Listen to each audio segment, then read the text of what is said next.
En 1949, en el oscuro corazón de la Sierra de Durango, una viuda escuchó un sonido que nadie jamás debería oír: el llanto ahogado de un niño, proveniente del interior de un remolque abandonado en medio del bosque. Soltó la leña en el suelo y avanzó entre arbustos espinosos, guiada por gemidos débiles y un olor insoportable a enfermedad. Allí dentro, una joven pálida y con fiebre agonizaba en el suelo, rodeada por 4 hijos sucios, hambrientos y en absoluto silencio. «Agua», susurró la muchacha antes de desmayarse. Pero lo que la viuda encontró escondido bajo el colchón podrido no era comida, era una caja, y dentro de ella algo que el dueño de esas tierras jamás imaginó que sería descubierto. Y lo que desenterró horas después detrás del remolque podría poner en riesgo no solo su vida, sino la de todos en aquella montaña. Antes de continuar, dime en los comentarios, ¿ayudarías tú a una joven abandonada con sus hijos? Elvira escuchó el sonido antes de ver el origen, un golpe seco, ahogado, casi como el de un animal atrapado. Pero no era un animal. Era el sonido de un puño débil golpeando metal hueco, seguido por el llanto sofocado de un niño. El bosque, en esa parte de la Sierra de Durango, alrededor de 1949, no debía albergar esos sonidos. Elvira, viuda desde hacía 3 años, estaba acostumbrada a la soledad absoluta de su pequeña choza en el lindero del bosque, un silencio tan grande que podía oír el crujir de las agujas de pino al caer. Sabía que los coyotes aullaban a lo lejos y que los venados pasaban sigilosos. Pero esto era diferente. Esto era humano, y lo humano en ese aislamiento casi siempre significaba peligro o una desgracia profunda. Dejó el atado de leña que acababa de recoger, el olor a ocote fresco impregnando sus manos ásperas, y aguzó el oído. El golpe se repitió, más débil esta vez, y el llanto era innegable, un gemido corto, como si alguien intentara acallarlo. Siguió el ruido, internándose más allá de los senderos que sus pies conocían de memoria, donde la maleza crecía alta y los arbustos espinosos se aferraban a su falda. El aire se sentía más pesado allí, estancado. Fue entonces que el olor la golpeó antes de que sus ojos confirmaran el origen. No era el aroma limpio de la sierra, era una mezcla agria de humedad estancada, óxido penetrante y el tufo inconfundible de la enfermedad. Entonces lo vio, oculto entre un grupo de álamos secos y casi devorado por la hiedra silvestre, había un viejo remolque de lámina. Era uno de esos que los topógrafos habían usado hacía más de una década, cuando el gobierno intentó medir las tierras baldías y que luego abandonaron como un cascarón inútil. Estaba oxidado, las llantas hundidas en la tierra, pareciendo más un ataúd de metal que un refugio. El llanto venía de adentro, sin duda. Elvira se detuvo, el corazón golpeándole las costillas. Su primer instinto fue retroceder, volver a la seguridad de su choza. ¿Te imaginas el coraje que se necesita para abrir una puerta así, sola, en medio de la nada, sabiendo que dentro solo puede haber dolor? Antes de seguir con esta historia, que te aseguro cambiará tu forma de ver la soledad y los límites de la compasión humana, suscríbete al canal si aún no lo has hecho. Dale like si crees en esos actos de bondad que nacen en los momentos más oscuros, esos que no esperan recompensa. La decisión que Elvira tomó en los siguientes segundos no solo salvaría vidas, sino que desenterraría un secreto que la sierra había guardado celosamente, un secreto de codicia y muerte. Lo que encontraría allí dentro la marcaría para siempre, demostrando que a veces el destino te pone a prueba de las formas más inesperadas. Elvira avanzó despacio, agarrando un palo grueso del suelo por si acaso. Empujó la puerta de lámina. El rechinido que soltó fue un lamento agudo que pareció desgarrar el silencio del bosque. El olor interior la golpeó con la fuerza de un puñetazo, una peste a miseria humana, a fiebre y a miedo. Adentro, en la penumbra fétida, apenas iluminada por una rendija en el techo oxidado, yacía la escena que la dejó sin aliento. Sobre unos trapos sucios en el suelo estaba una joven, no mucho mayor de 20 años, aunque su rostro demacrado la hacía parecer de más edad. Tenía la piel casi traslúcida, pegada a los huesos, y los labios rotos y secos por la fiebre. A su alrededor, acurrucados contra ella como pequeños guardianes aterrados, había 4 niños. El mayor, un niño de apenas 7 años, la miraba fijamente, sin parpadear, con unos ojos oscuros que parecían haber visto el fin del mundo. Los otros 3, 2 niñas y un bebé que apenas caminaba, estaban sucios, con la ropa hecha jirones y el cabello apelmazado. Estaban terriblemente delgados, sus costillas marcándose bajo la tela raída. El remolque entero era una trampa de desesperación, y la joven madre apenas si lograba tomar aire, su pecho subiendo y bajando con un esfuerzo doloroso que silbaba en la quietud. La joven giró la cabeza lentamente hacia la luz que entraba por la puerta abierta. Sus ojos, hundidos y vidriosos, intentaron enfocar a Elvira. Abrió la boca, pero solo salió un susurro seco. «Agua», logró decir con una voz que era apenas un soplo de aire antes de que sus ojos se volvieran blancos y su cabeza cayera de lado, desmayada. Elvira soltó el palo. Todo el miedo que había sentido se evaporó, reemplazado por una punzada de compasión tan intensa que le quemó la garganta. Ella, cuyo propio corazón estaba remendado con los hilos del luto por su esposo, reconoció ese nivel de abandono. No había tiempo para preguntas. Sin pensarlo 2 veces, corrió de regreso a su choza. El silencio del bosque ahora parecía acusador. En su mente solo estaba la imagen de esos ojos infantiles, vacíos de esperanza. Regresó a los pocos minutos, cargando un cántaro de agua fresca del pozo, el poco atole de maíz que le quedaba de la mañana y varias mantas limpias aunque viejas. Los niños no se movieron hasta que ella les ofreció el atole. El mayor lo tomó, lo probó con cautela y luego, al sentir el calor y el dulzor, se lo pasó a sus hermanas. Devoraron la comida con una ansiedad animal, mientras Elvira intentaba limpiar el rostro de la joven con un trapo húmedo. Su cuerpo ardía. La fiebre la estaba consumiendo viva. Esa primera noche, Elvira supo que no había nada más que hacer salvo esperar y vigilar. Trasladarlos era imposible. La joven no sobreviviría al viaje. Se sentó en el suelo frío del remolque, arropando a los niños con las mantas y dándoles pequeños sorbos de agua. Se dio cuenta de que el destino la había atado a ese remolque oxidado. Al amanecer, después de una noche de vigilia interrumpida solo por los delirios de la joven y el llanto ahogado del bebé, los niños finalmente durmieron, exhaustos. La joven madre seguía inconsciente. Elvira, con el cansancio pesándole en los huesos, comenzó a limpiar el desorden, a sacar los trapos sucios, a intentar ventilar aquel espacio de muerte. Fue entonces, mientras levantaba la colchoneta podrida donde yacía la joven para poner una manta limpia debajo, que sus dedos tocaron algo duro. No era parte del piso de metal, era una pequeña caja de madera, fina, con incrustaciones de nácar, algo que no pertenecía en absoluto a esa miseria. La sacó. Era una caja de música, pero estaba extrañamente pesada. Al abrirla, no sonó ninguna melodía. El mecanismo estaba roto y lleno de tierra seca, como si alguien la hubiera enterrado y luego desenterrado.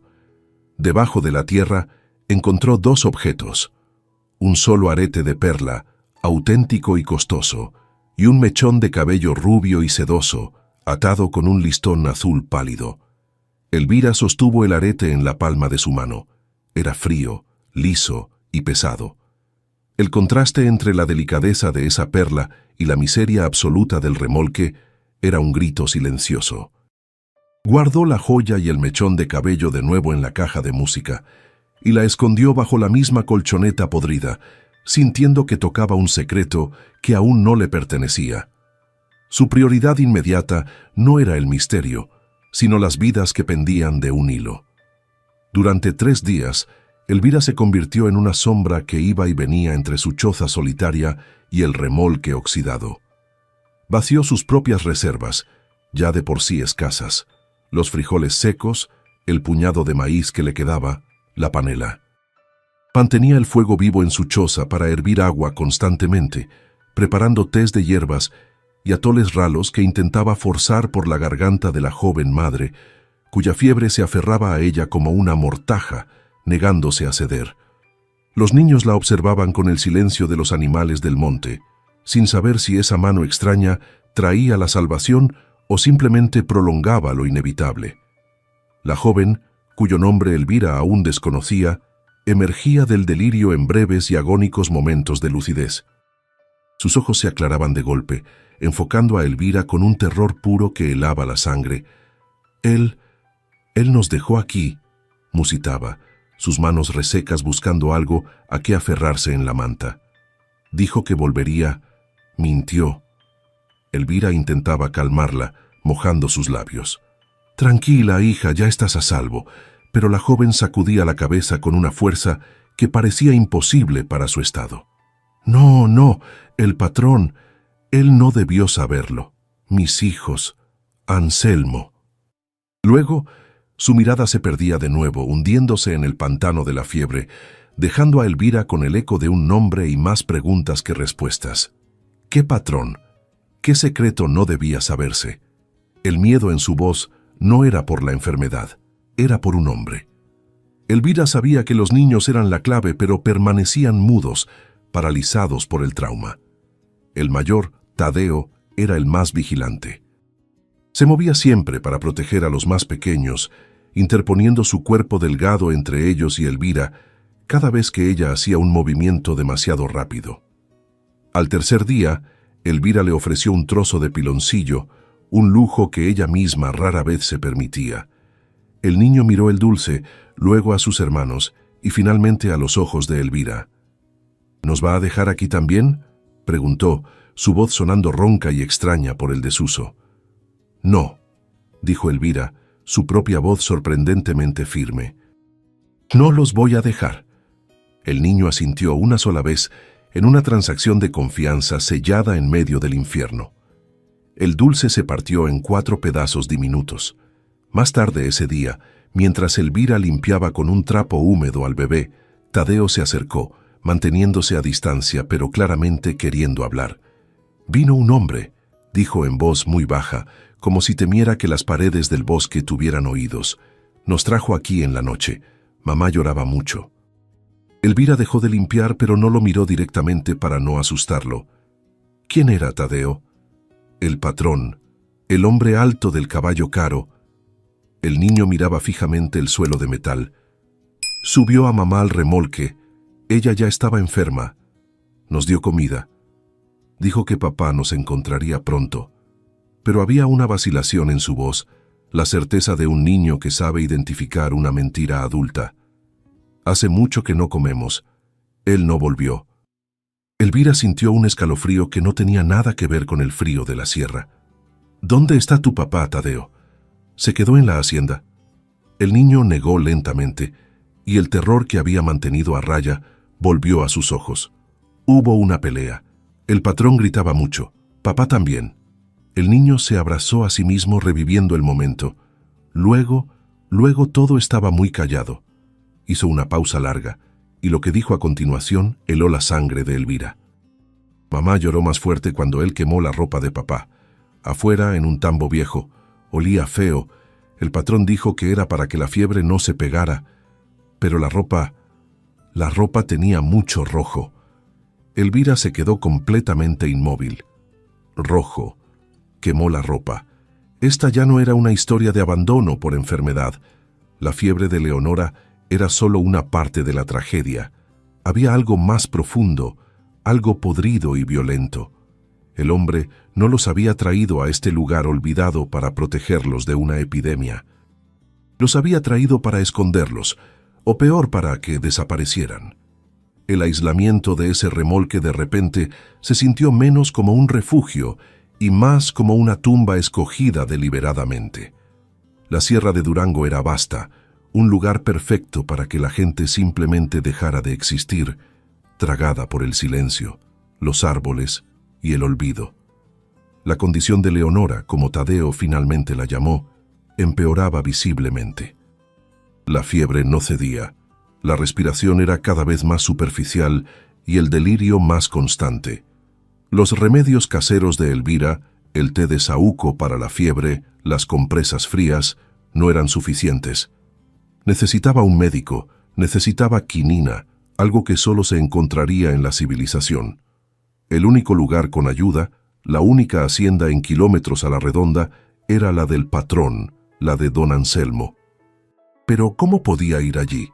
Si lo que Tadeo decía era cierto, ir a la hacienda de don Anselmo no era buscar ayuda, era caminar directamente a la boca del lobo, era alertar al hombre que los había puesto allí para morir.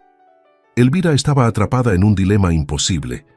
No podía dejar morir a Leonora, pero no podía buscar ayuda en el único lugar disponible. Miró a los 4 niños, ahora dormidos bajo las mantas limpias. Había salvado sus vidas por el momento, pero ¿por cuánto tiempo?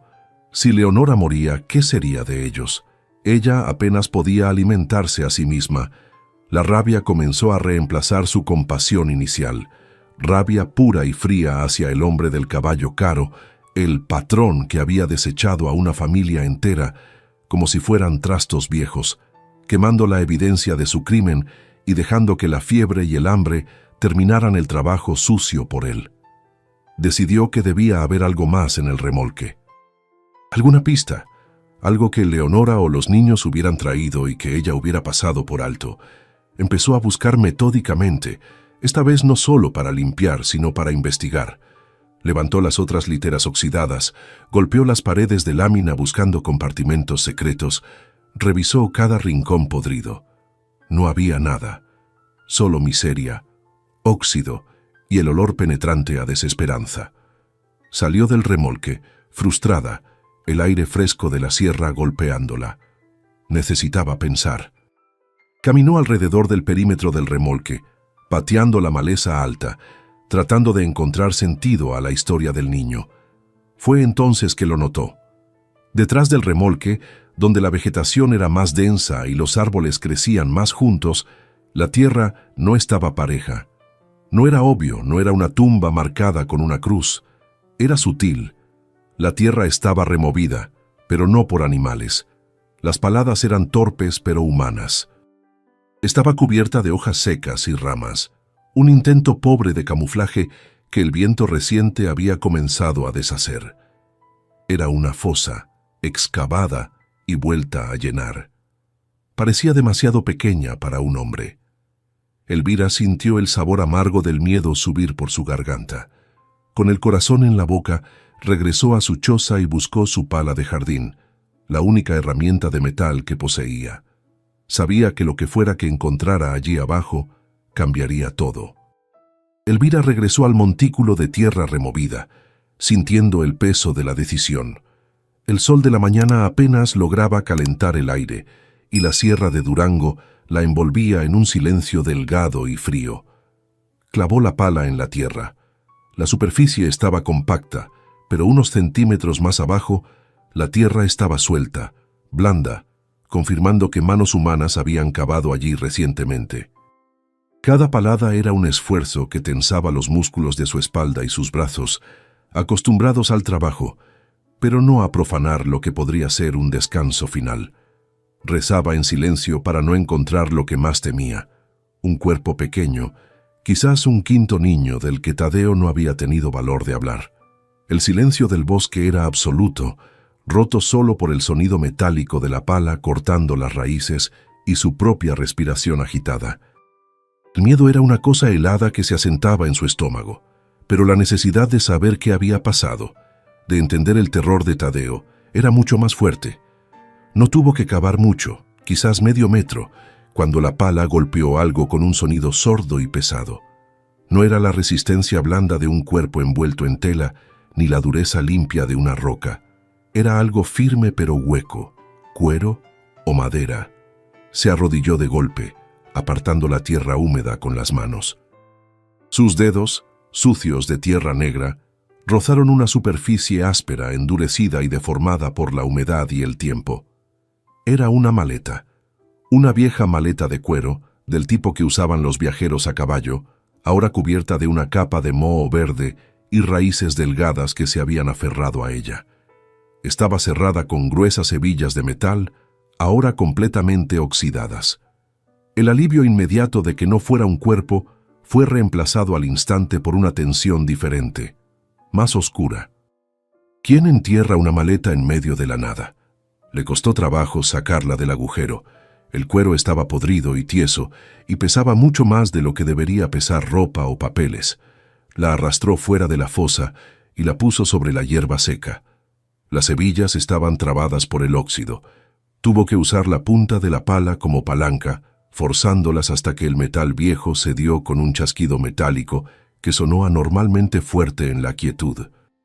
Con el corazón latiéndole en la garganta, tan fuerte que podía oírlo en sus oídos, Elvira levantó la tapa pesada. El olor que escapó fue nauseabundo, una mezcla de cuero podrido, moho concentrado y el inconfundible tufo cobrizo de la sangre vieja. Apartó la cara por un instante, dominada por las náuseas, pero se obligó a mirar. Lo que vio confirmó las palabras de Tadeo y selló el destino de Ramiro. La maleta no contenía dinero, contenía la evidencia de un crimen. Doblado bruscamente en la parte superior, yacía un uniforme de capataz. Era de tela gruesa, color caqui, el tipo de ropa resistente hecha para el trabajo rudo de la hacienda, pero estaba terriblemente manchado. Grandes parches de un color marrón oscuro, casi negro, cubrían el pecho y una de las mangas. Era sangre, sangre seca, tanta que debió empapar la tela en el momento de la herida. Era la ropa que Tadeo vio, la que olía feo. Anselmo no había quemado toda la evidencia. Había quemado otra ropa para hacer creer a la familia que era por la fiebre, mientras enterraba aquí la prueba real de la violencia. Este uniforme era la ropa que Ramiro usaba el día que murió. Elvira sintió el hielo de la certeza recorrer su espalda. Ramiro no se había ido. Ramiro había sido asesinado. Debajo del uniforme ensangrentado había un objeto envuelto cuidadosamente en un trozo de tela encerada, un esfuerzo claro por protegerlo de la humedad. Con manos temblorosas, Elvira desenvolvió el paquete. Era un pequeño libro de contabilidad, de esos con la tapa de cuero gastada, que había sido utilizado claramente como un diario personal. Lo abrió. La caligrafía era clara, firme y masculina.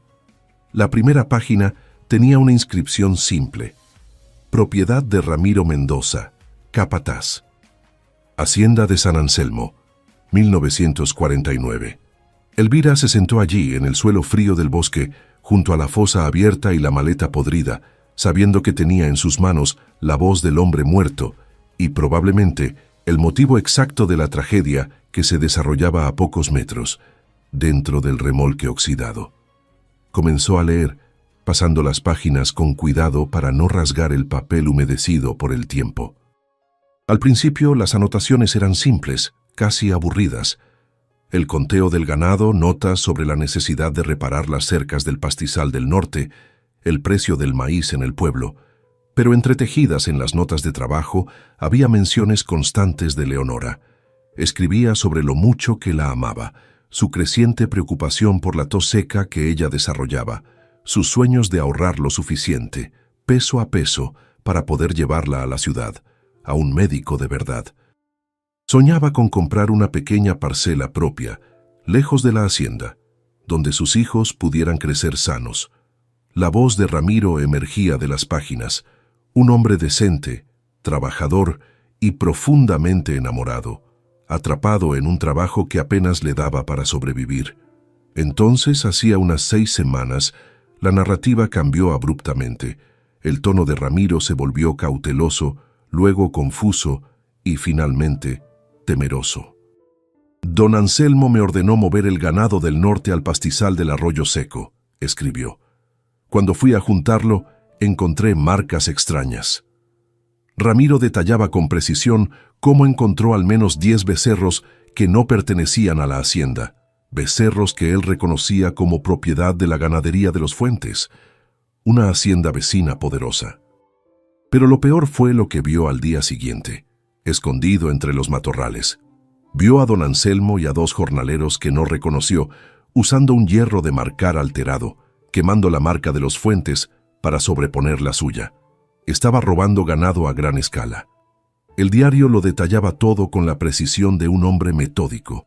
Don Anselmo había estado robando sistemáticamente a sus vecinos durante meses, culpando de las pérdidas a los supuestos bandoleros que, según él, plagaban la sierra. Era un plan astuto. Aumentaba su propio hato mientras eliminaba la sospecha, posicionándose él mismo como una víctima más de la inseguridad. Ramiro estaba aterrado. «Él no sabe que lo sé», escribió Ramiro en una entrada posterior.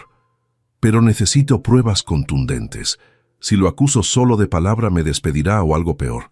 Me acusará de mentir y estoy perdido». Fue entonces que Elvira entendió el uniforme.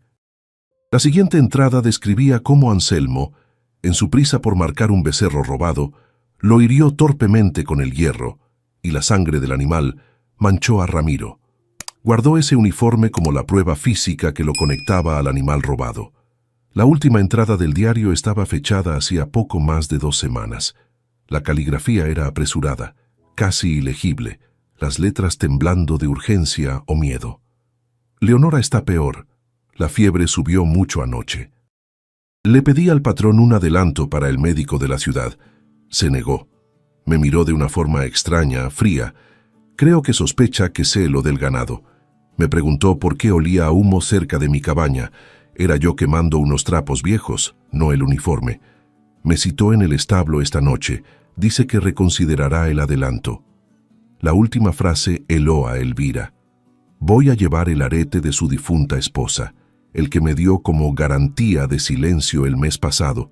Voy a exigir el dinero o diré la verdad. Que Dios proteja a mi familia». Elvira cerró el diario. El frío de la mañana ahora era un frío mortal que le calaba los huesos. Ramiro nunca regresó de esa reunión. Don Anselmo, confrontado, lo mató. Probablemente fue como Tadeo dijo, una pelea, quizás Ramiro amenazó con el arete y el diario. Y Anselmo, en un ataque de ira, lo golpeó. Cayó, se golpeó la cabeza, murió. Anselmo, en pánico, se deshizo del cuerpo. ¿Dónde? Y luego, para silenciar a la única testigo que quizás sabía algo, Leonora, y a sus hijos, los abandonó en ese remolque, sabiendo que la enfermedad de ella la mataría. No fue un simple abandono. Fue un asesinato lento, calculado y cruel. Y la prueba de todo, el diario y el uniforme manchado de sangre, estaban ahora en el regazo de Elvira.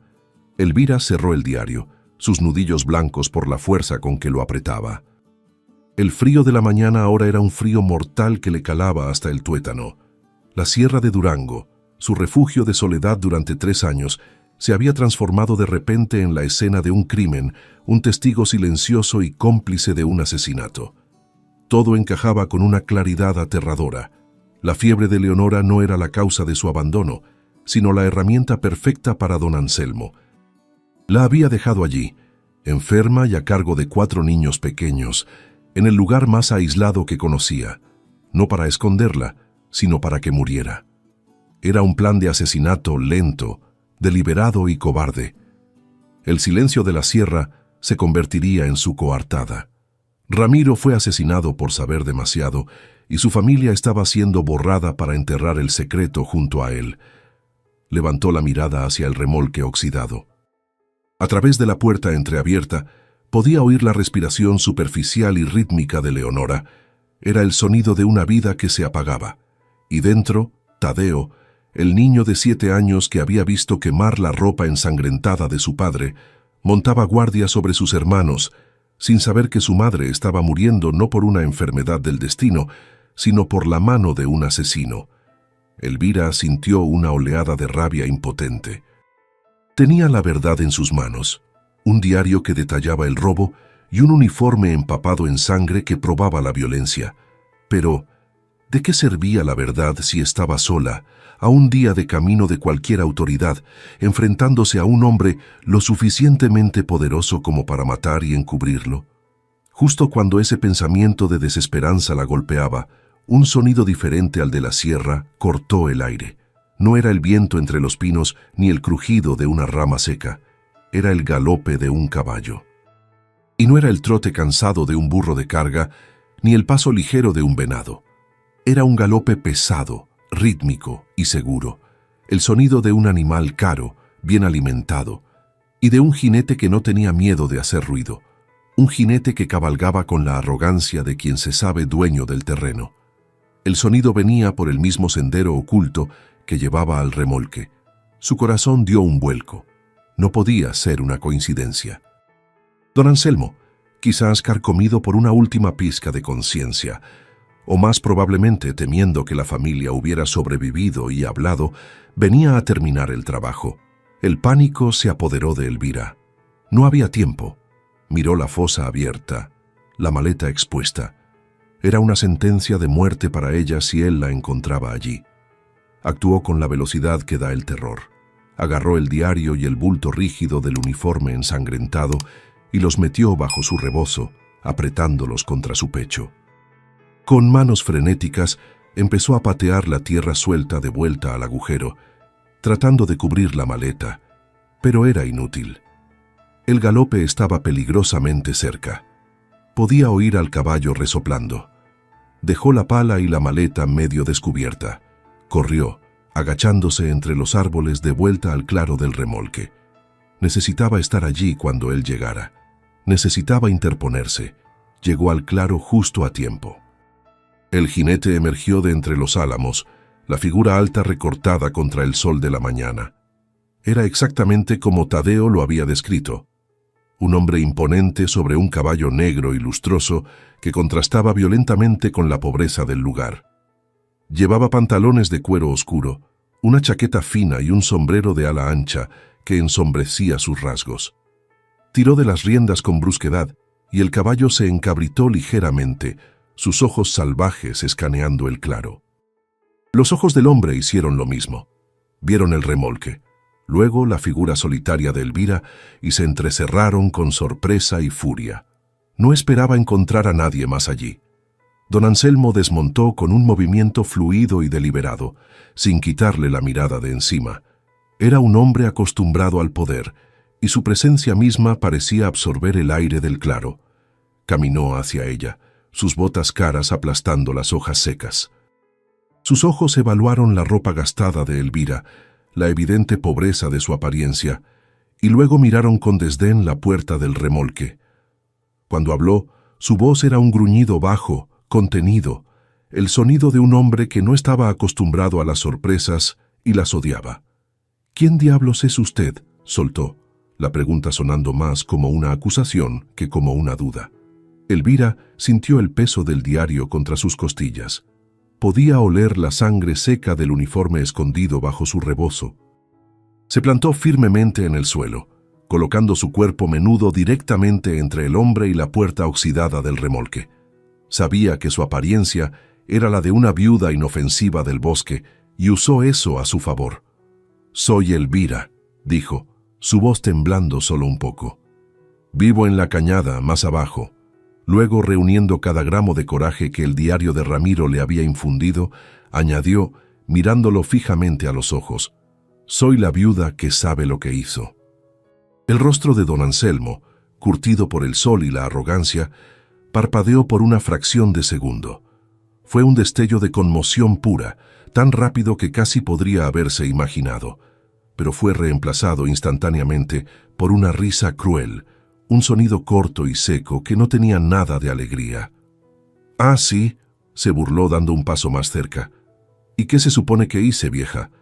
¿Dejar a la familia de mi capataz en un lugar seguro mientras pasa la fiebre? Vine a traerles más provisiones. Soy un hombre piadoso». Hizo el papel del patrón benevolente, pero sus ojos eran como los de un halcón, fríos, calculadores, buscando cualquier señal de que ella realmente supiera algo. «Usted no trajo nada», replicó Elvira, su voz ganando fuerza con la indignación. «La comida que les dejó se acabó hace más de una semana. Los abandonó aquí para que murieran». Su mano temblorosa señaló hacia el remolque. «Leonora está agonizando. Los niños estaban muriendo de hambre». ¿Ese era su plan, don Anselmo? ¿Dejar que la fiebre y la inanición hicieran el trabajo sucio que usted empezó con Ramiro? El nombre de Ramiro quedó suspendido en el aire tenso entre ellos, pesado y denso como una piedra. Era una declaración de guerra. La sonrisa fingida de Anselmo se desvaneció por completo. La máscara de civilidad cayó, revelando la violencia pura que se escondía debajo. «Usted es una viuda loca», siseó, su voz bajando a un susurro amenazante. «Vive sola en el bosque y habla con los árboles. ¿Quién demonios le va a creer una palabra?». Dio otro paso, invadiendo su espacio, usando su altura para intimidarla. «Yo soy don Anselmo, esta sierra me pertenece. Puedo hacer que una vieja insignificante como usted desaparezca tan fácilmente como...». Se calló, pero la amenaza era clara. Él podía hacerla desaparecer, igual que había hecho con Ramiro. Él se movió bruscamente, no hacia ella, sino hacia la puerta del remolque. Su intención era clara. Necesitaba ver si Leonora seguía viva, si podía hablar, si necesitaba ser silenciada permanentemente. Elvira reaccionó por instinto, extendiendo los brazos y bloqueando la entrada. «No se acerque a ella». Anselmo la miró con puro desprecio. «Quítese de mi camino, vieja estúpida». Levantó un brazo no para golpearla, sino para apartarla de un manotazo, como si fuera un insecto molesto. Pero justo cuando su mano iba a tocarla, un sonido los detuvo a ambos, congelándolos en el sitio. Vino del interior del remolque. Un débil, pero claro, susurro de una mujer moribunda. «¡Asesino!». El susurro fue apenas audible, un hilo de voz roto por la fiebre, pero en el silencio tenso del claro sonó como un trueno. «¡Asesino!». Don Anselmo se congeló por completo. Su rostro, que había estado contorsionado por la ira y el desprecio, palideció visiblemente bajo el bronceado. Elvira vio el pánico puro y descontrolado inundar sus ojos. La viuda loca del bosque era una molestia, pero la mujer moribunda adentro era un testigo que aún respiraba. Acababa de cruzar la línea invisible del desprecio a la exposición total. «¡Cállate!», rugió, pero su voz sonó extrañamente hueca, traicionada por el miedo. Ya no intentó apartar a Elvira con desdén. La empujó con violencia bruta, haciéndola tropezar hacia atrás contra el metal oxidado del remolque. El golpe fue sordo y le sacó el aire, pero Elvira se aferró con fuerza al marco de la puerta, negándose a caer por completo. Anselmo irrumpió en la penumbra del remolque, casi tropezando en su prisa. El hedor concentrado a enfermedad y miseria lo golpeó con fuerza, haciéndolo retroceder por un instante, cubriéndose la boca y la nariz con un pañuelo caro. Sus ojos, acostumbrados a la luz brillante de la mañana, tardaron un segundo en adaptarse a la oscuridad asfixiante. Vio a los 3 niños más pequeños amontonados en la litera superior, un nudo de cuerpos temblorosos y ojos muy abiertos. Vio a Tadeo, de pie, erguido contra la pared del fondo, sus puños diminutos apretados a los costados, sus ojos oscuros brillando con un odio silencioso mientras observaba al asesino de su padre. Y entonces vio a Leonora. No estaba acostada en el fondo. Impulsada por esa última y desesperada descarga de adrenalina maternal, por el sonido de la voz del hombre que había destruido su vida, había logrado lo imposible. Se había arrastrado, centímetro a centímetro, desde el montón de trapos donde agonizaba hasta la entrada del remolque. Estaba de rodillas, apenas sosteniéndose sobre sus manos y rodillas, su cuerpo consumido por la fiebre, temblando con un esfuerzo sobrehumano. La enfermedad le daba un brillo antinatural a sus ojos hundidos. Miró a don Anselmo, y por primera vez no había miedo en su mirada. Solo había la claridad terrible de la muerte cercana y la necesidad urgente de que la verdad fuera dicha. Elvira, recuperando el aliento, se enderezó y se colocó estratégicamente detrás de Anselmo, bloqueando la única salida del remolque. Lo había atrapado entre ella y la verdad moribunda. «La dejaste morir, Anselmo», susurró Elvira, su voz cargada con el peso del diario que aún apretaba con fuerza bajo su rebozo. «Mataste a Ramiro y la dejaste morir a ella y a sus hijos». El espacio era tan reducido que casi podía sentir el temblor del hombre. El cazador imponente se había convertido en una rata atrapada en una caja de metal oxidado, y lo sabía.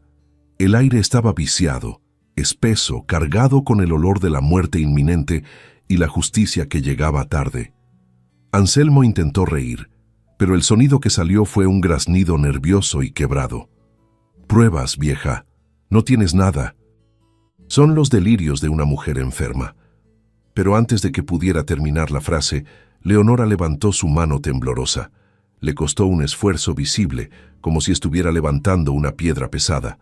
Su puño sucio se abrió lentamente, revelando la palma de su mano. Allí, brillando con una luz pálida y lechosa en la penumbra, yacía el único arete de perla. Era el mismo que Elvira había encontrado en la caja de música.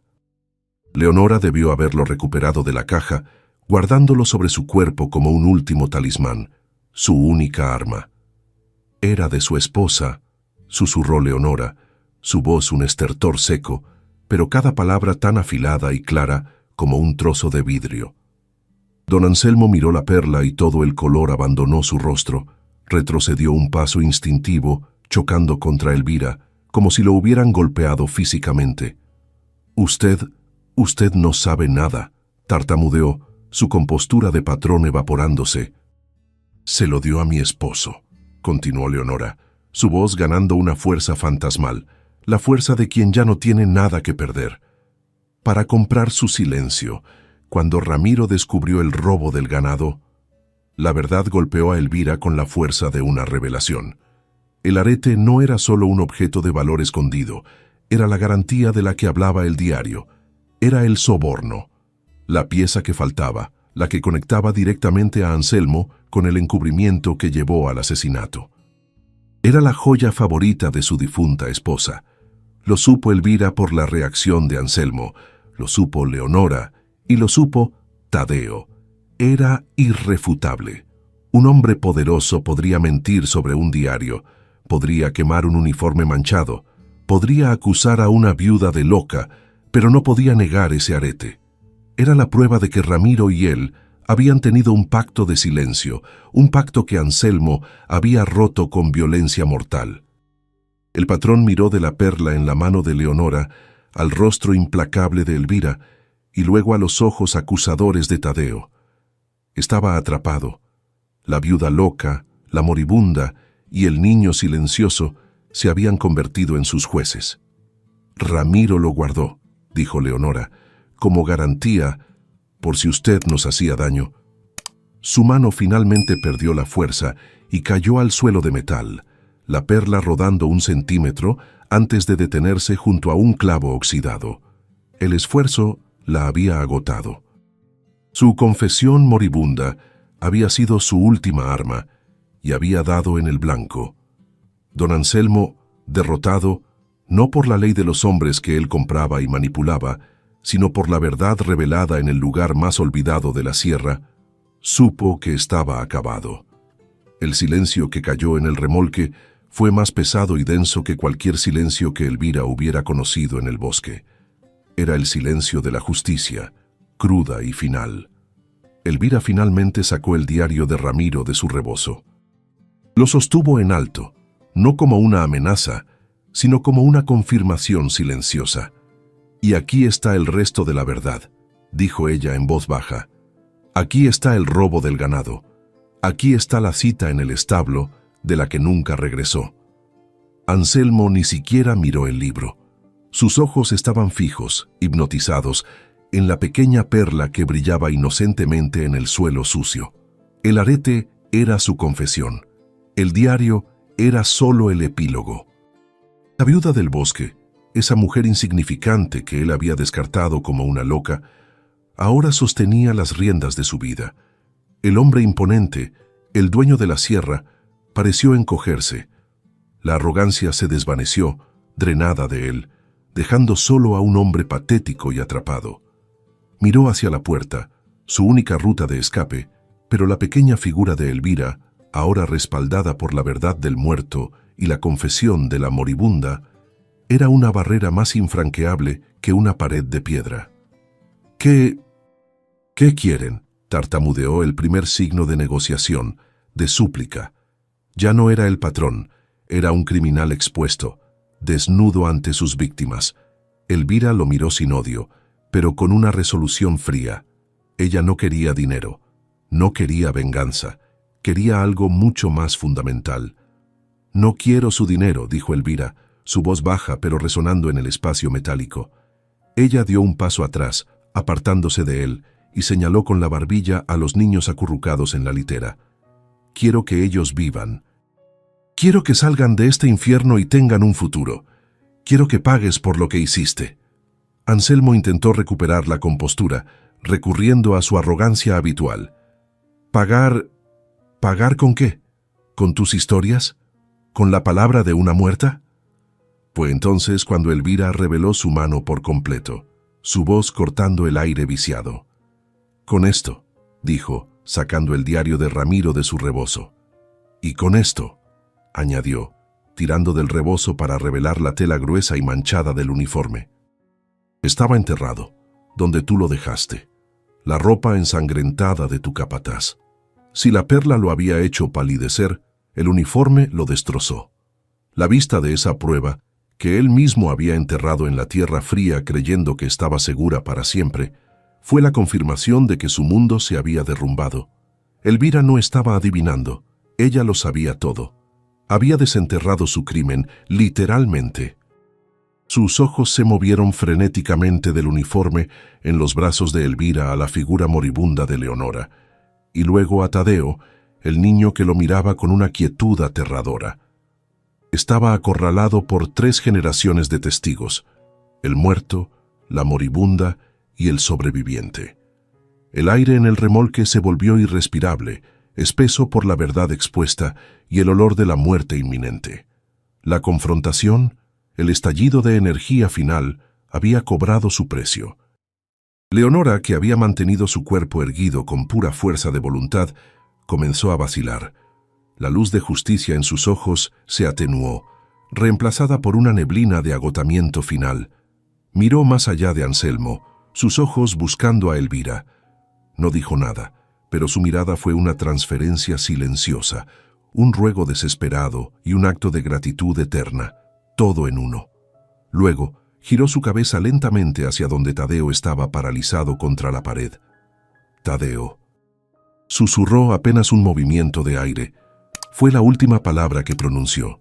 Su cuerpo, liberado finalmente de su deber, se desplomó hacia adelante, cayendo al suelo de metal con un golpe sordo y definitivo. El silencio que siguió fue profundo, absoluto. Tadeo ahogó un grito. Elvira se abalanzó hacia Leonora, pero era demasiado tarde. La tomó por los hombros, ya inertes, y la giró suavemente. Los ojos de Leonora estaban abiertos, fijos, pero la expresión de terror que los había habitado durante días había desaparecido. Murió sabiendo que la verdad había sido dicha. Murió después de asestar el golpe final. Elvira, con lágrimas de rabia y tristeza quemándole los ojos, le cerró los párpados suavemente. El remolque, que había sido una prisión de fiebre y hambre, se había convertido oficialmente en una tumba. La presencia de la muerte era ahora tangible, fría e innegable. Don Anselmo observaba la escena, su respiración agitada. En su mente calculadora, Elvira podía ver el engranaje girando.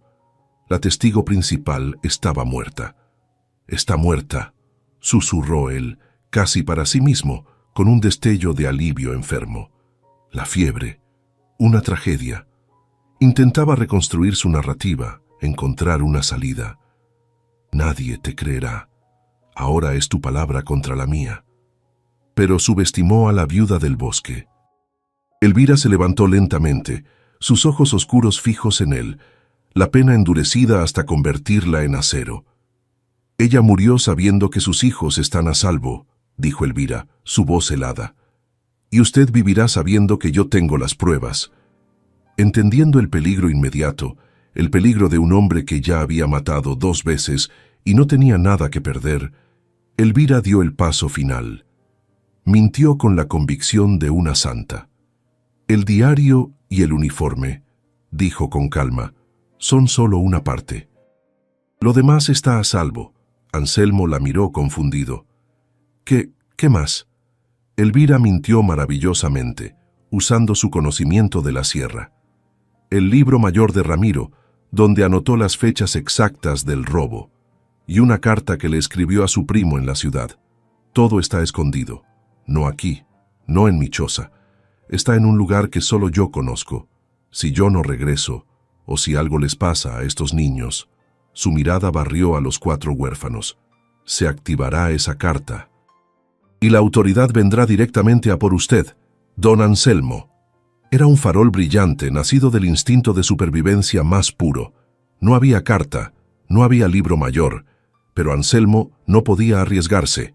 Él no sabía cuánto tiempo había estado Elvira yendo y viniendo de su choza.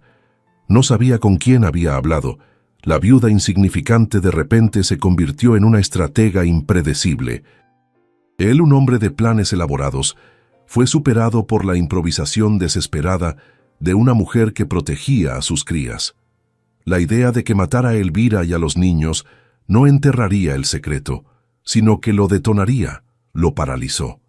Ya no podía simplemente borrar el problema con violencia. El hombre sopesó sus opciones. Podía matarlos a todos en ese remolque, pero no tenía forma de saber dónde estaba esa supuesta carta.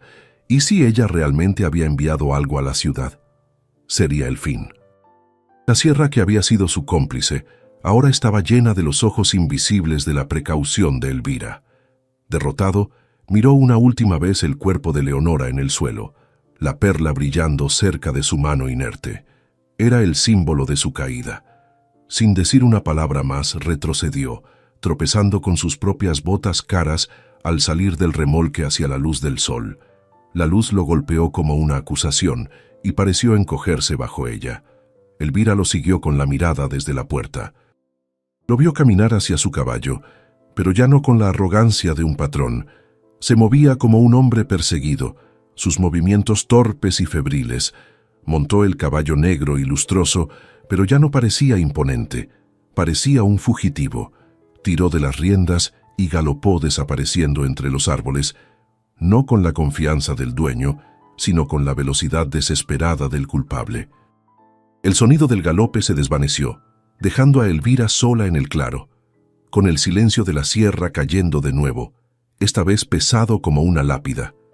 La adrenalina que la había sostenido se disipó de golpe, dejándola temblando y exhausta. Miró hacia el interior del remolque, ahora una escena de tragedia silenciosa.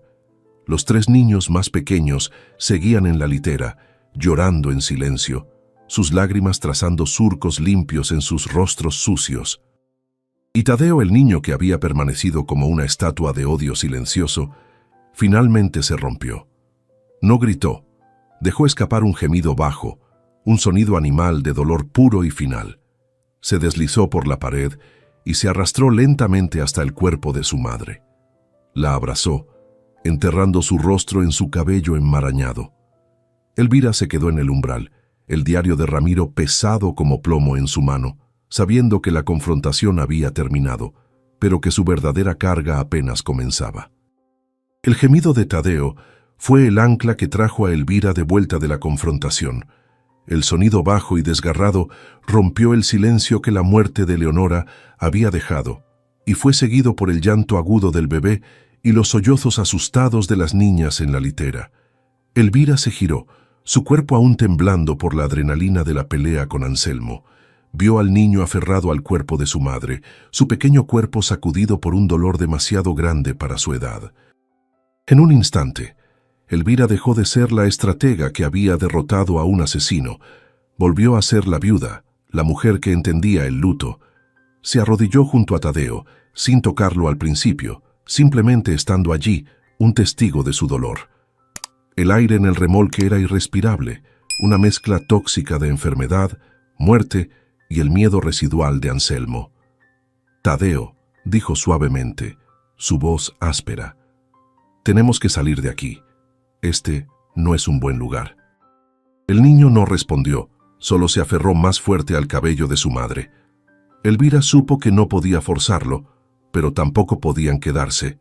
La muerte estaba allí, y el frío comenzaba a asentarse en el cuerpo de Leonora. «Tu madre ya no siente dolor», susurró Elvira poniendo una mano firme en el hombro tembloroso del niño. «Ella está en paz, pero tus hermanos te necesitan salir de aquí. Yo te necesito, Tadeo. Necesito tu ayuda para llevarlos. Apeló al único instinto que le quedaba al niño, el de protector. Funcionó. Tadeo levantó lentamente la cabeza, su rostro una máscara de lágrimas y tierra, y miró a sus hermanas que lloraban en la litera. Asintió, una sola vez. Sacar a los niños fue la primera prioridad. Elvira subió a la litera y bajó a las dos niñas, una por una, envolviéndolas en las mantas limpias que ella había traído. Estaban heladas y temblaban, pero el llanto se había convertido en sollozos silenciosos. Luego tomó al bebé, que se aferró a su cuello con una fuerza sorprendente. Llevó a los tres niños afuera, al claro, lejos de la vista de la puerta del remolque. Los sentó sobre un tronco seco. «Tadeo», llamó. El niño salió tropezando, cegado por la luz del sol. «Cuídalos. No miren hacia el remolque. No dejen que miren».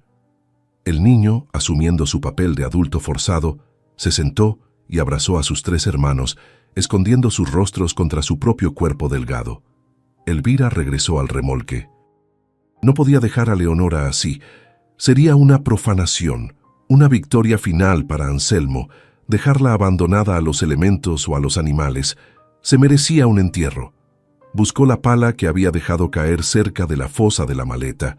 Con un esfuerzo que le tensó cada músculo, comenzó a cavar una tumba nueva no muy lejos del remolque, pero bajo la sombra de un gran pino, donde la tierra era más suave y olía a resina. Cavó durante casi una hora, sus manos ampollándose, el sudor mezclándose con las lágrimas silenciosas que corrían por su rostro, llorando por la joven madre, por Ramiro, por los niños, por su propio esposo perdido. Cuando la fosa fue lo suficientemente profunda, regresó al remolque. Encontró la pequeña perla en el suelo sucio y la guardó en su bolsillo. Luego buscó la caja de música y sacó el mechón de cabello rubio atado con el listón azul. Con una ternura infinita, ató el mechón al cabello oscuro de Leonora. Después, usando la manta más limpia, envolvió el cuerpo frágil de la joven, un sudario improvisado.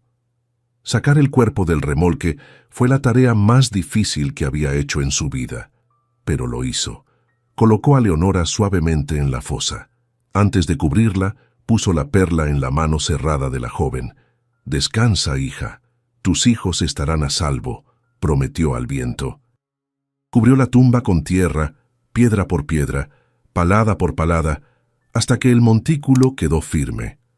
No tenía madera para una cruz, así que tomó 2 ramas fuertes de pino y las ató con un trozo de vid silvestre, clavándolas firmemente en la cabecera. Era un marcador humilde para una vida destrozada, pero era un marcador. Limpió la pala y regresó con los niños. Estaban acurrucados, dormidos de agotamiento, excepto Tadeo, que la observaba con ojos viejos. «Ya está», dijo Elvira. «Tu mamá está descansando. Ahora vamos a casa». La palabra casa sonó extraña, pero era la única que tenía. La procesión de regreso a la choza fue un viaje silencioso a través de la sierra. Elvira cargaba al bebé y la maleta con el uniforme y el diario.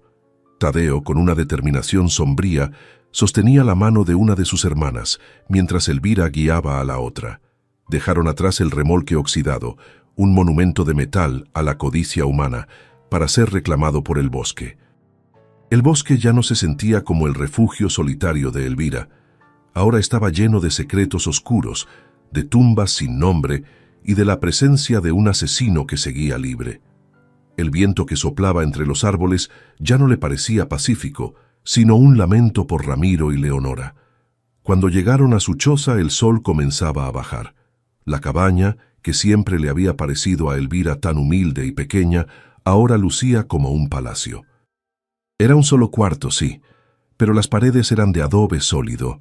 El techo no tenía goteras y el fogón de leña estaba listo. Olía a humo de ocote y a hierbas secas colgadas del techo. Olía a vida, no a muerte.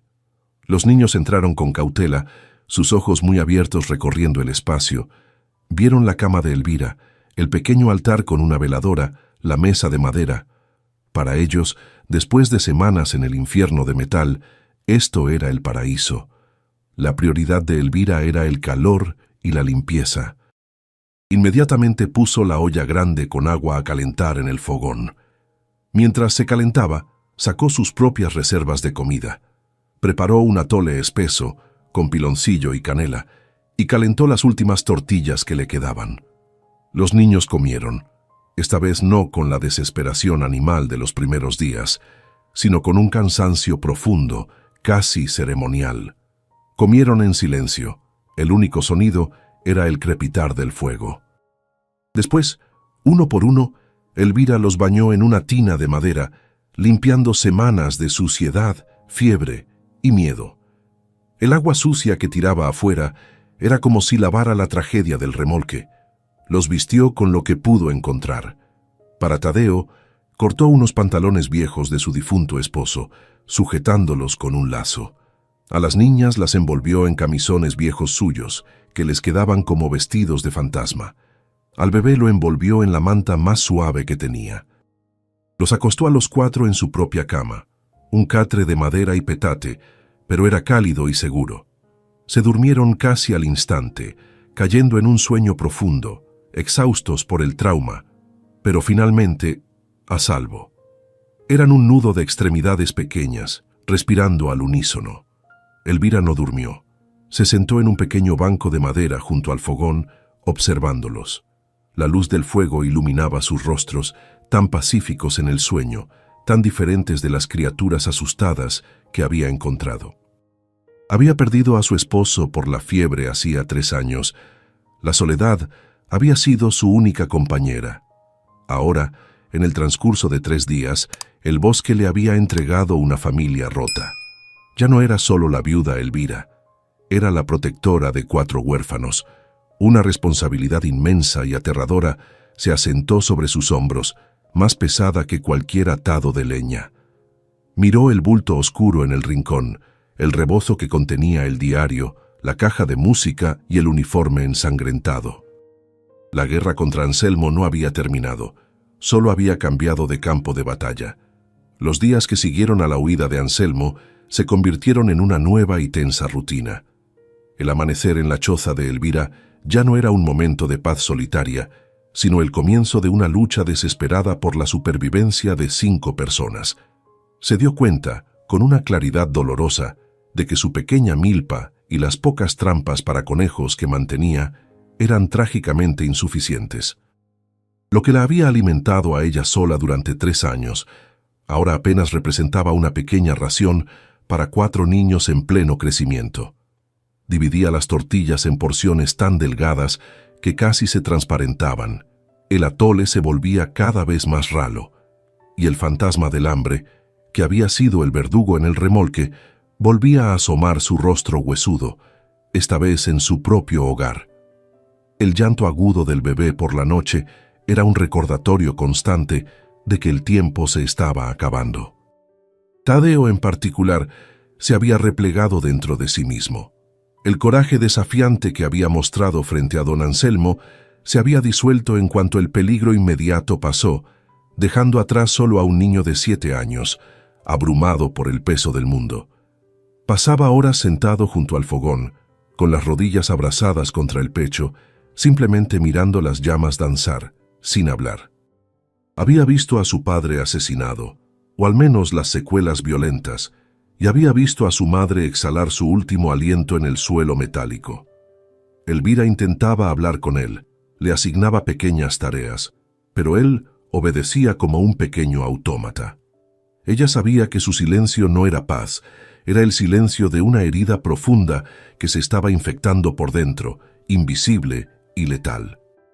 Las niñas menores, asustadas por el cambio, no se separaban de él, creando un pequeño nudo de dolor silencioso en el rincón más cálido de la cabaña. Cada noche, después de que los niños finalmente sucumbían al sueño, acurrucados todos juntos en su catre, Elvira sacaba las pruebas. Encendía la única veladora que le quedaba y extendía el uniforme de Ramiro sobre la mesa de madera. A la luz temblorosa, la mancha de sangre seca parecía casi negra, tiesa como el cuero. Leía el diario 1 y otra vez, su dedo siguiendo las líneas, memorizando las fechas, los detalles del robo de ganado, la desesperación final de Ramiro por la enfermedad de Leonora. Sostenía la perla en la palma de su mano, sintiendo su frío peso. Estas cosas eran la única voz que les quedaba a los muertos, la única arma que ella poseía. Pero las armas no sirven de nada si se quedan guardadas en un rincón oscuro mientras el asesino sigue libre. El miedo a don Anselmo era una presencia física en la choza. Cada vez que el viento golpeaba la puerta un poco más fuerte, Elvira se sobresaltaba, su mano volando instintivamente hacia el machete que ahora mantenía permanentemente apoyado junto al fogón. Cada crujido en el bosque por la noche la hacía contener la respiración. Sabía que Anselmo no la dejaría en paz. La había subestimado una vez, viéndola como una simple viuda loca. No cometería ese error 2 veces. Tarde o temprano, su miedo inicial sería reemplazado por la lógica fría de que ella no podía hacer nada. O peor, su paranoia lo llevaría a actuar, a silenciarla a ella y a los niños para siempre, asegurándose de que el secreto muriera con ellos. Quedarse en la choza no era seguridad, era simplemente esperar la ejecución. Fue el recuerdo de su propia mentira, su farol desesperado, lo que le dio la única solución viable. Una carta a la ciudad, le había dicho. Ella había creado la amenaza en la mente de Anselmo. Ahora tenía que hacerla real. No bastaba con tener las pruebas, tenía que entregarlas. Tenía que llevar el diario, el uniforme manchado y la perla de la esposa de Anselmo a la autoridad, a alguien que estuviera fuera del alcance del dinero y la influencia del patrón. El pequeño pueblo más cercano, a mediodía de camino, probablemente estaba comprado por él, al igual que el juez de paz local. No, tenía que ser la capital del estado. Tenía que ser la ciudad de Durango. Un viaje de varios días a pie, un trayecto peligroso a través de la sierra, lleno de barrancas, caminos solitarios y peligros desconocidos. Pero, ¿cómo? Su mirada se posó en el bulto de los 4 niños dormidos en su cama. Eran su razón para luchar, pero también eran su ancla. No podía llevarlos. El bebé no sobreviviría al viaje a pie, menos aún con el frío de las noches en la sierra. Las niñas eran demasiado pequeñas. Tadeo estaba demasiado frágil emocionalmente. Se morirían de frío, se enfermarían o serían presa fácil en los caminos. Pero, ¿podía dejarlos? La sola idea le provocaba náuseas, un miedo ácido que le subía por la garganta.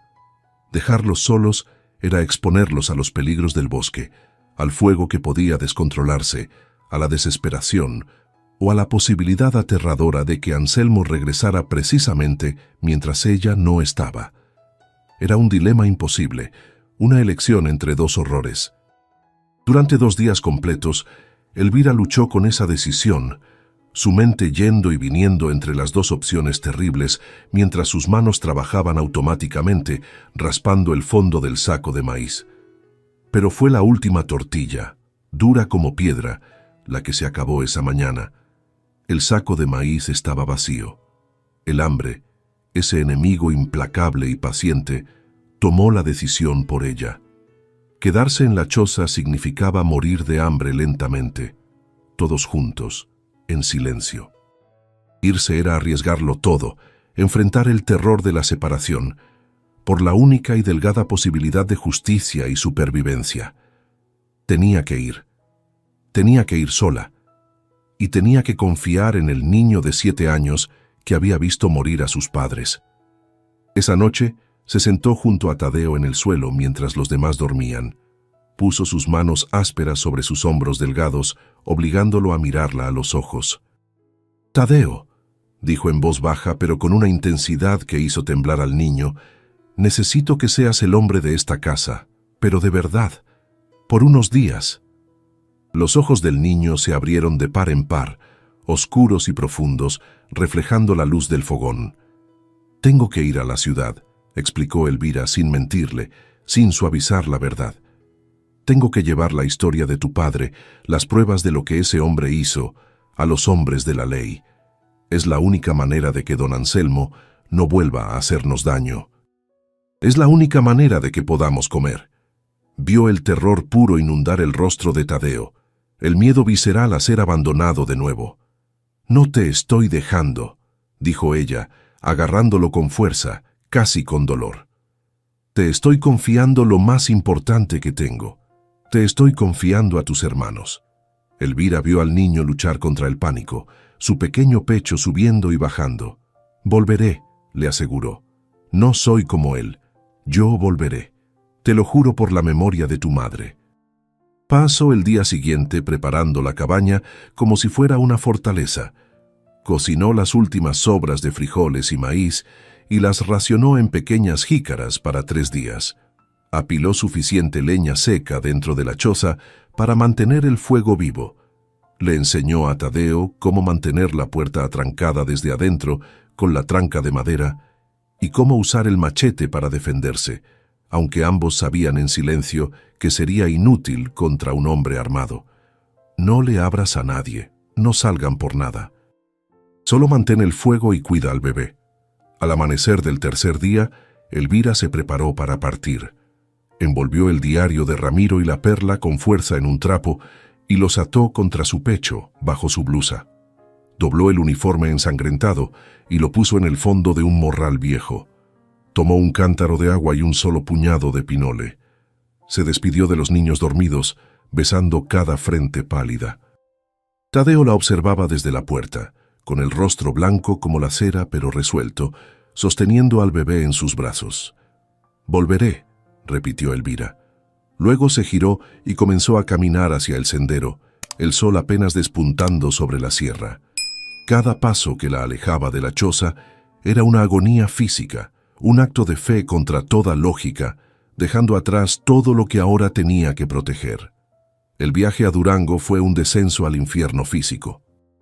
Elvira había vivido descalza en la sierra, sus pies endurecidos como el cuero, pero caminar días enteros sobre el pedregal afilado y los caminos de tierra áspera fue una tortura distinta.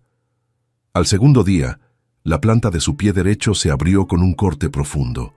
No se detuvo.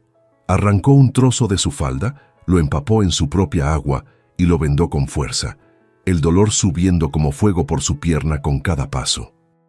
El frío de las noches en la sierra la envolvía, pero no era el frío lo que la hacía temblar. Era el terror de lo que sucedía en su ausencia.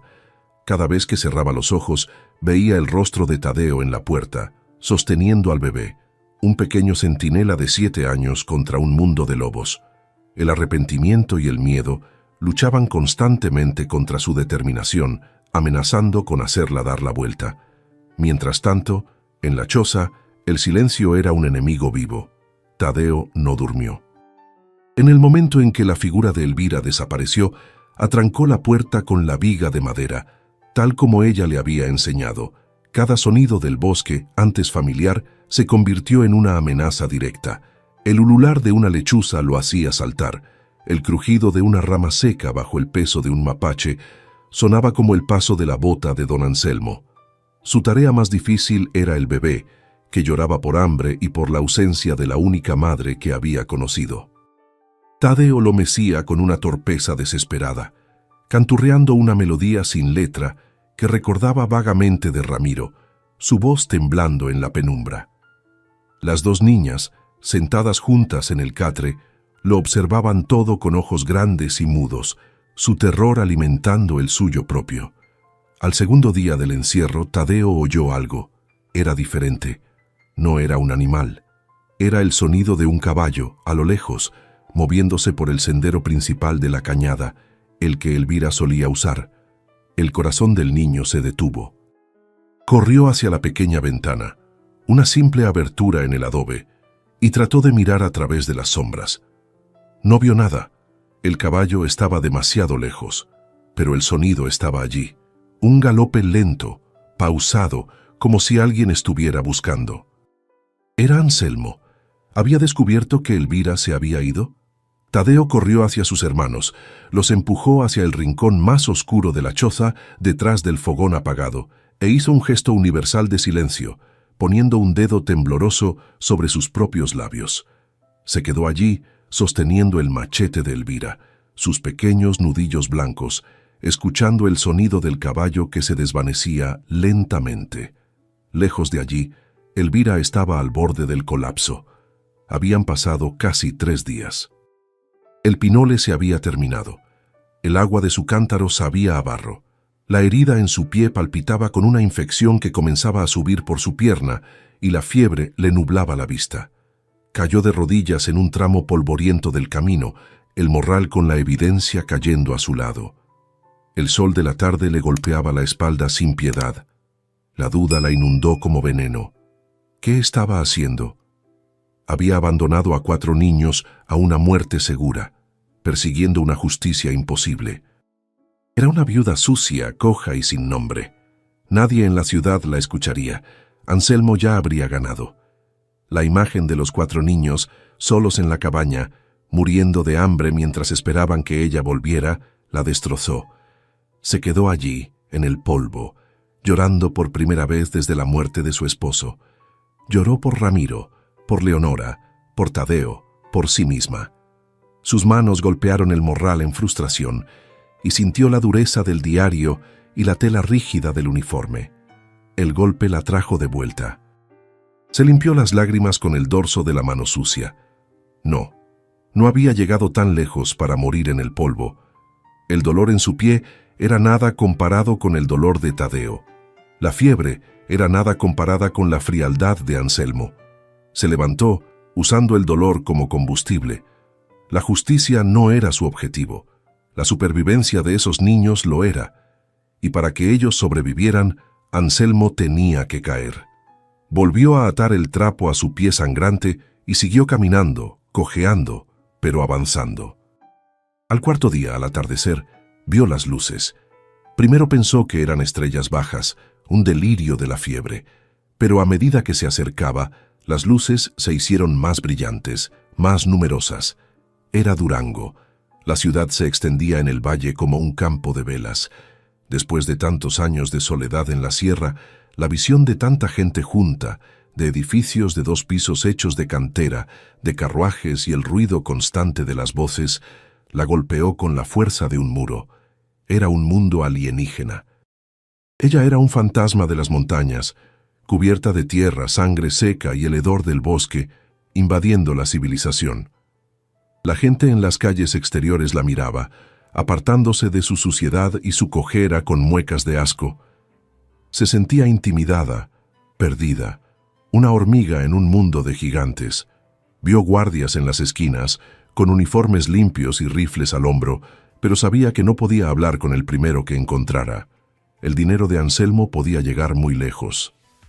Necesitaba al jefe, al hombre que no podía ser comprado tan fácilmente, al que le importaría más un escándalo de robo de ganado y asesinato que un soborno silencioso.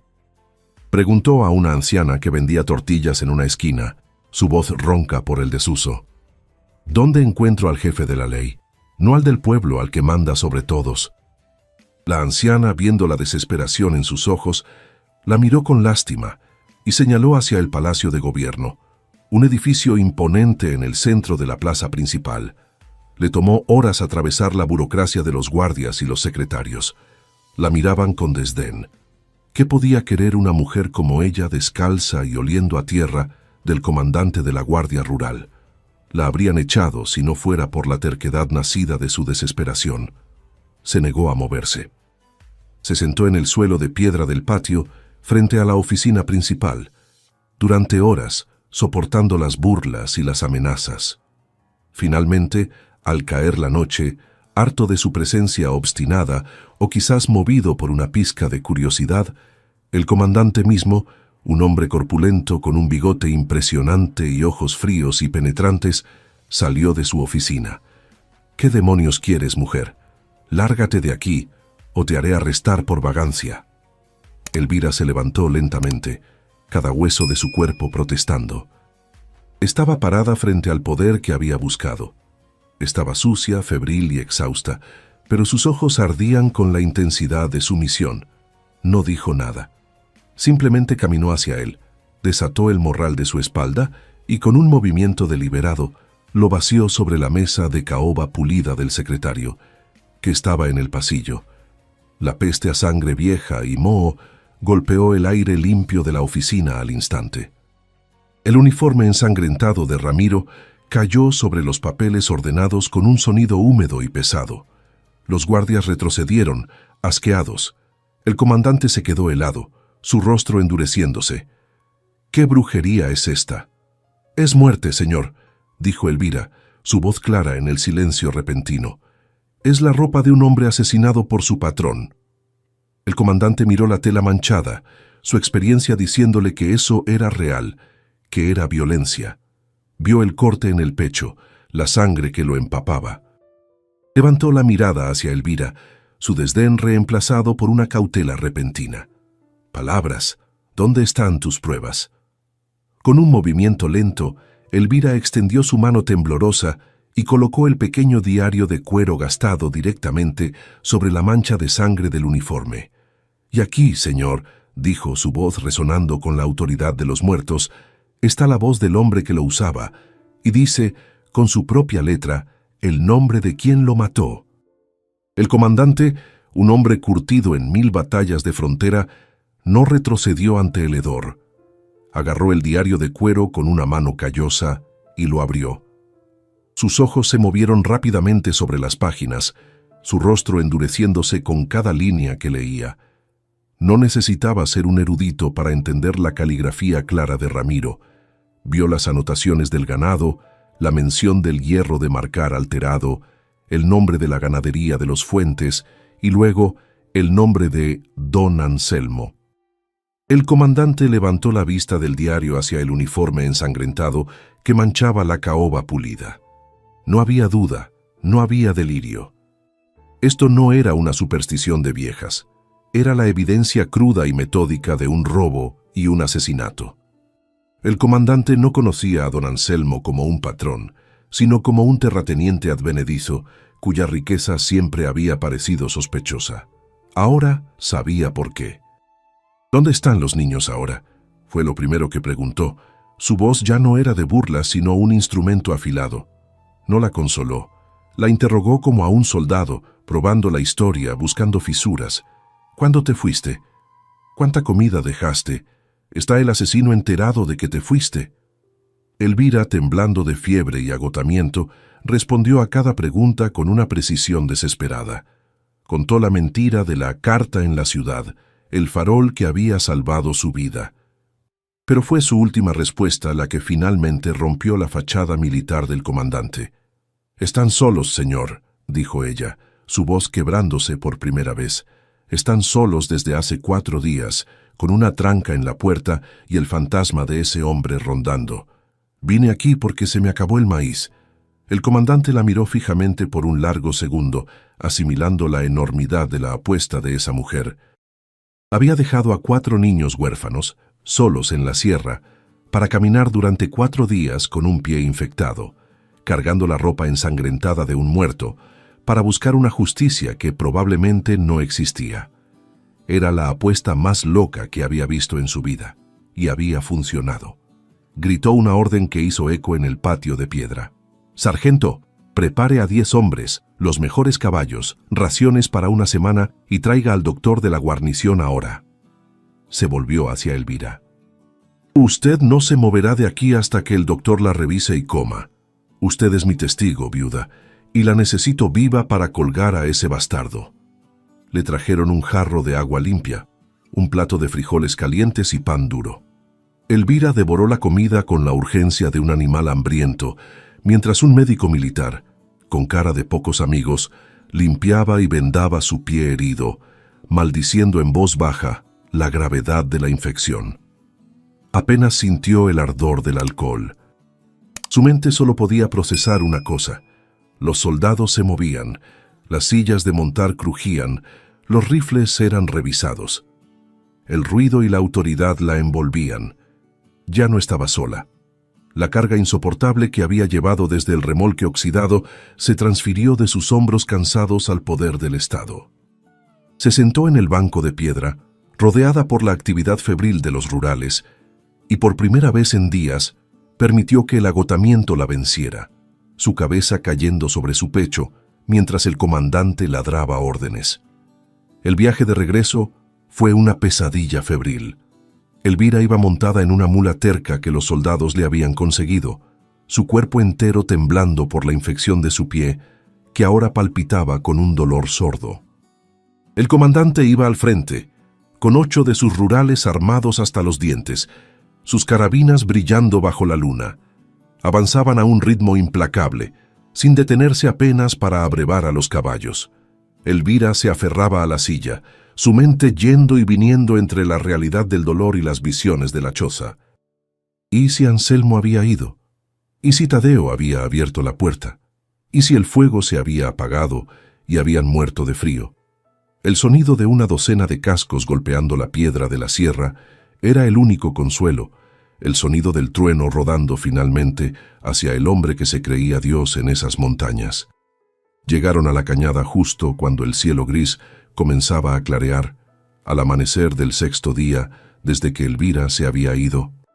El aire estaba mortalmente quieto. Elvira se deslizó de la mula antes de que se detuviera, cayendo sobre su pie malo y ahogando un grito de dolor. Corrió, cojeando desesperadamente, hacia la choza. La puerta estaba cerrada. La chimenea estaba fría, sin humo. Un silencio de tumba envolvía el lugar. El pánico la ahogó. «¡Tadeo!», gritó, su voz desgarrada. «¡Tadeo, soy yo, Elvira! ¡Abre!». Golpeó la madera con sus puños ensangrentados. Por un momento no hubo respuesta. Luego el sonido más dulce que jamás había oído, el ruido sordo de la pesada tranca de madera deslizándose. La puerta se abrió unos centímetros. Un ojo oscuro y aterrorizado la espió. «Soy yo», sollozó Elvira. La puerta se abrió del todo. Tadeo estaba allí, de pie, pálido como un fantasma. Olía a miedo y a humo frío. Detrás de él, las 2 niñas y el bebé estaban amontonados en el catre, bajo todas las mantas, mirando con ojos enormes. La choza estaba helada. El fuego se había apagado hacía al menos un día. La última jícara de frijoles estaba raspada y limpia en el suelo, pero estaban vivos. Estaban todos vivos. Elvira cayó de rodillas en el umbral y Tadeo se derrumbó sobre ella. El niño que había sido un hombre durante 6 días, el pequeño centinela que no había dormido, finalmente se rompió. Lloró, un llanto seco y convulso, aferrándose al cuello de Elvira. Ella lo abrazó, abrazando a sus hermanas que se arrastraron hacia ella y al bebé que extendía sus brazos. Los rurales, hombres endurecidos por la violencia del desierto, observaron la escena desde sus caballos, sus rostros sombríos e inmóviles, quitándose los sombreros en un gesto de respeto silencioso. El comandante esperó solo 1 minuto. «Sargento», dijo en voz baja, «deje a 2 hombres aquí. Protejan a esta familia con su vida. Denles sus raciones. El resto, conmigo. Vamos a visitar al patrón». Elvira, acunando al bebé, vio cómo la mitad de la fuerza se alejaba hacia la hacienda. Los 2 soldados restantes bajaron de sus caballos, descolgaron sus rifles y comenzaron a hacer una fogata afuera, el olor del café y la carne seca llenando el aire. Tadeo, finalmente seguro, se durmió en el regazo de Elvira en cuestión de segundos, su mano todavía agarrando el borde de la camisa de ella, su deber terminado. La llegada de los rurales a la hacienda de San Anselmo no fue una visita, fue una invasión. Irrumpieron en el patio principal al galope, justo cuando los jornaleros comenzaban sus labores. Don Anselmo salió de la casa grande, una taza de café en la mano, su rostro hinchado por el sueño y la arrogancia. Cuando vio al comandante y a sus hombres, su sonrisa de bienvenida se congeló. «¿Comandante? ¿Qué sorpresa es esta tan temprano?» «Baje las armas, Anselmo», ordenó el comandante, desmontando. «Queda arrestado por el robo de ganado de los Fuentes». Anselmo intentó reír nervioso. «Eso es ridículo, es un error». «Y», continuó el comandante, su voz cortando el aire, «por el asesinato de su capataz, Ramiro Mendoza». El color desapareció del rostro de Anselmo. Vio detrás del comandante a la viuda sucia del bosque, montada en una mula militar, observándolo con ojos que ardían. Lo acorralaron en el establo, el mismo lugar donde probablemente había confrontado a Ramiro por última vez. Anselmo, atrapado entre los caballos nerviosos y los rifles de los rurales, intentó su último recurso. «Comandante, podemos arreglar esto. 100 cabezas de ganado, la mitad de mi hato». El comandante se rió en su cara. «Tu dinero no vale nada contra la voz de un muerto, Anselmo», sostuvo en alto el diario de Ramiro, abierto en la última página. «Y tu arrogancia no vale nada contra esto», dijo Elvira, que había entrado cojeando al establo. Abrió la palma de su mano, revelando la pequeña perla lechosa, la joya de su difunta esposa, la prueba del soborno. Anselmo miró la perla y supo que no había escapatoria. Lo sacaron de allí, sus manos atadas a la espalda, sus gritos de ira y amenazas ignorados por sus propios trabajadores, que observaban la caída del tirano en un silencio atónito. Elvira no regresó a la choza por mucho tiempo. La historia de la viuda del bosque que había derribado al hombre más poderoso de la sierra sacudió la región. Con el diario de Ramiro y el testimonio de Elvira, don Anselmo fue juzgado en Durango y condenado. Sus tierras, adquiridas fraudulentamente con el dinero del ganado robado, fueron confiscadas por el gobierno. Pero Elvira no se quedó sin nada. En reconocimiento a su valor, y como compensación por el destino de la familia Mendoza, el comandante, en un acto de justicia que trascendía la ley, le otorgó la posesión de una pequeña parcela de tierra fértil junto al río, la misma que Ramiro había descrito en su diario, la que soñaba comprar. Elvira, que había perdido todo por la fiebre, había encontrado en el lugar más oscuro un propósito y una nueva familia. Adoptó a los 4 niños, dándoles su apellido y su protección. El remolque oxidado, símbolo de muerte y abandono, fue quemado hasta los cimientos por los rurales, borrando la mancha de la sierra. Elvira demostró que el verdadero valor no está en lo que se posee, sino en el coraje de enfrentar la oscuridad, incluso cuando se está completamente sola. Cuéntame tú en los comentarios, ¿qué crees que nos enseña la historia de Elvira sobre la verdadera fortaleza? Me emociona mucho leer hasta dónde llegan estas historias y cómo nos conectan. Gracias por acompañarnos en esta jornada.